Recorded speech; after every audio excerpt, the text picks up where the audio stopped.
Hi everyone, my name's Ben Hall. I'm from an energy market consultancy called Cornwall Energy, and I'm here to talk to you about a couple of issues. The first is the issues with connecting your projects to the grid, and the second is what do you do with the power once you are connected to the grid.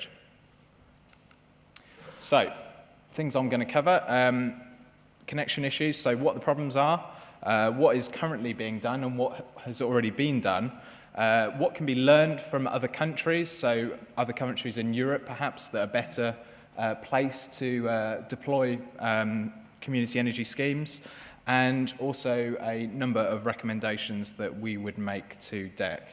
And then on the route to market issues, we're going to talk a little bit about competition in actually being able to sell your power, whether it be on a short-term contract or a long-term contract. And then I thought actually, although it may seem like it's a bit large scale, contract for difference feed-in tariffs from 2017, if you are over 10 megawatts, it's the only show in town. So just a quick introduction of what that is and maybe some of the issues that we face there. So connection issues. Co-operatives UK actually commissioned us to do a report on this, which has recently been published. It's called Overcoming Grid Connection Issues for Community Energy Projects. We identified a number of barriers by our own research and working with developers themselves. So one of the first issues is that each of the distribution network operators, the people that you have to go to get your connection to the grid, work in very different ways. And this actually makes it quite difficult for projects to connect to the grid. We think that some of these process issues, the second point from that is that some of the process issues could be standardized, and perhaps there should be a best practice for the DNOs to make it more simple for you guys to actually connect to the grid. There are very, very high costs involved, and they're very variable as well. We mentioned in the report a postcode lottery. I think we actually stole that term from the National Farmers Union.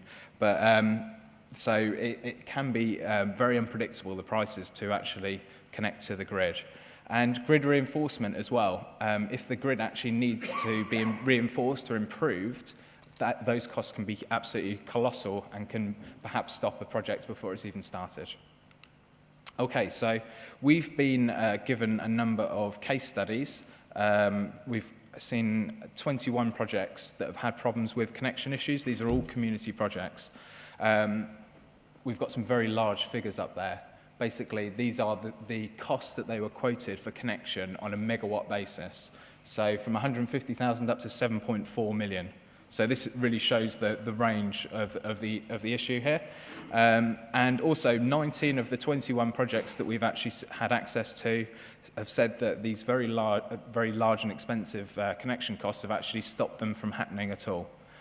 Or they've had to reduce them in size, or they've been delayed. This probably leads into the question of should we really be restricting these projects by their costs. So if projects are having to be scaled down, they're not meeting their full potential because of these issues. So there are quite a few things going on at the moment that these distribution network operators are doing to try and improve the situation. Much of it is being forced upon them, admittedly, by the regulator, by Ofgem. So there's a distribution generation forum where the DNOs effectively come and present to community projects, other renewables projects, other generation projects, and tell them what they're doing and how they're trying to improve communication. The first of which is on Wednesday in London, if anyone's interested. There's also a new license condition imposed on these DNOs in April 2010, which was to make more information publicly available, try and improve the communication and the transparency. And there's also a thing called the DG Standards Direction, which took effect from October 2010. This meant that there had to be budget estimations, there had to be cost estimations placed by the DNOs, so people that are trying to connect can see what those costs might be. But we would argue there still needs to be quite a lot more done to improve the transparency and the predictability. So what can we learn from the international comparison? In particular, looking at other European countries. I think Germany has probably come up quite a few times today, but they are a particular leader in this area, as are Denmark as well. So in Denmark, a community energy scheme or any renewable scheme actually gets priority access to the grid. This means that if they try to connect to the grid at the same time as another project, which isn't renewables, isn't community energy, they will get first dibs effectively on becoming connected. And also this actually comes in spite of there being a lot of change in the policy landscape in Denmark. They've kept this in place. So this is very good news over there. In Germany, the grid connection process is extremely transparent. There is priority access. You get a detailed timetable of when you're expected to actually connect. And I think we've probably already had this statistic maybe 3 or 4 times, but around half of renewables in Germany is community owned. So really good example there. Just finally on the connection issues, in the report we provided a number of recommendations to DEC to take into account in the community energy strategy. The first one is the priority grid access. Around a third of European countries already have priority grid access for renewables, but we would argue that this is needed for community energy projects. Given the very large costs involved, we believe that community projects should be allowed to pay back those costs over a period of time. One suggestion could be perhaps through its feed-in tariff, its FIT payments over the 20-year period. That might be a more manageable way of paying the money back. We would suggest that connection offers should be standardized, perhaps based on previous experience, and then any extra costs could be actually socialized or spread across the normal cost recovery by the DNOs. Socialization of wider costs as well, and when you take those into account, projects would actually face shallow costs rather than deep costs for connections. We actually provided another 6 informational remedies, which are generally about better communication between the DNOs and community energy schemes. So just moving on quickly to what do you do with your power once you've actually generated it, once you've connected to the grid. I think we would probably argue that the majority of projects previously would probably need to get a long-term power purchase agreement. There's a big issue with this market. It's very uncompetitive. There's maybe 3 or 4 companies actually offering long-term PPAs, depending on what scale you are. So we would suggest we wouldn't suggest, Baringa would suggest that part of the reason for this is because of the poor economic climate. There are various risks involved with signing an agreement over a 15-year period, for instance, to sell your power and your other outputs. Balancing costs is one of them. I don't need to go into that into too much detail. Also, the big six generation and supply businesses are becoming less and less interested in this market. Part of this is because of ROCs, Renewables Obligation Certificates, but more generally, they have enough power to be able to supply their customers. So they're less and less interested in purchasing over the long term. So basically, this is making it very difficult for projects to get something that's bankable. The good thing is, if you're in the feed-in tariff regime, you have a generation tariff and you have an export tariff. The generation tariff effectively sits there as a price floor, which means that you can prove to your lenders that you will always have this value for your power because it's guaranteed for 20 years. This means that actually you can take, if you have any power to export, you can take this to the market and sell it in short-term tranches, which is actually much more competitive. I'd probably argue the shorter term you can sell over, maybe a year, 2 years, 3 years, is more competitive than anything longer than that. I've just got at the bottom there about the community energy projects being able to receive a FIT, but we've already, up to 10 megawatts, but we've already gone over that.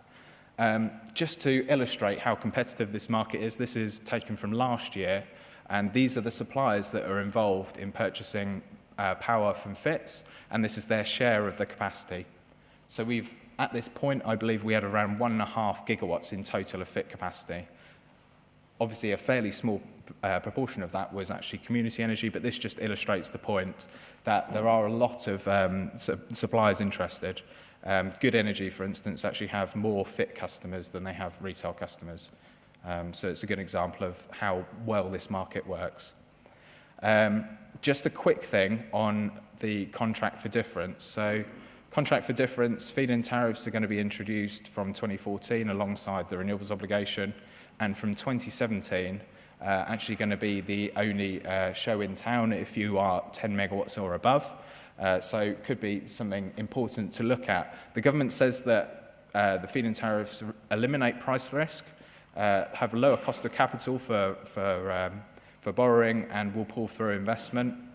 I think there's a few arguments that we could probably have a whole day debate on there, but basically I think we've picked out here that what we're saying is the RO and the feed-in tariff are actually much more simple than the CFD, and really the CFD does not suit people who aren't energy professionals. If you're not trading power directly, if you're not one of the big six or one of the larger operators, CFD fits don't really make that much sense.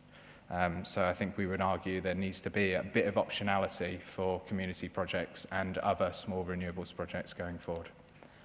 The government has actually acted to try and improve the market of long-term PPAs when the CFD fit comes into place. It's planning to introduce a thing called a PPA of last resort. So this is by guaranteeing you a market for your power, effectively, at a rate which is at a discount to what you would have got on the open market. There's various benefits and disadvantages here as well, but what this actually means is, again, it's like having a floor price. It means that you can sell your power in the short-term market and actually achieve a more realistic price for that. Okay, so just to summarize, there's a lot of complexity and a lot of opaqueness in the grid connection situation, and we would argue that connection costs in particular are very unpredictable and can be very high and can destabilize projects. We've put together these 10 recommendations, which I think you can see on the Co-operative's UK website. On the side of routes to market, I think we would argue that fairer value can be achieved in a short-term PPA, and the FIT scheme is actually very good for that because you have this generation tariff which enables you to say to anyone that you're lending to, I'm guaranteed this amount of money over the 20 years.